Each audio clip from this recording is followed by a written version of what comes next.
नमस्कार, म चाहिँ अहिले यो मेतलाङ डाँडाबाट नेपालको पर्यटकीय राजधानी पोखराको सानो भिडियो लिएर उपस्थित भएको छु।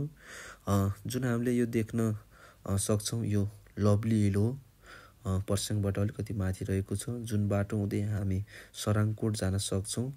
जुन यो मेतलाङ डाँडाको यो भ्युज रक देखिएको छ, यो रक हेर्नुहोस्, चट्टान कति राम्रो देखिएको छ। यो यहाँ हुँदै हामी माथि सराङकोटको भ्युज हो। यो सराङकोटको साइड हुँदै हामी यतापट्टि दायाँपट्टि साइडमा जाँदाखेरि यहाँनिर देख्न सक्छौँ हामी फेवातालको भ्युज देख्न सक्थ्यौँ, तर अहिले चाहिँ यो तुवालोले लाग्दाखेरि अलि देख्नलाई मुस्किल भएको छ। हुँदै यो रक गार्डनपट्टिको साइडको भ्युज हो यो।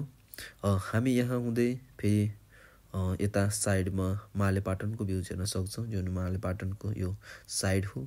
त्यसै हुँदै हामी लभली हिलको तल्लोपट्टिको साइड यो जुन अहिले देखिएको छ, यो साइड तल्लो हिल हो। कृपया यस्तै जानकारी र फोटो भिडियोको लागि हाम्रो च्यानललाई सब्सक्राइब गरिदिनु होला।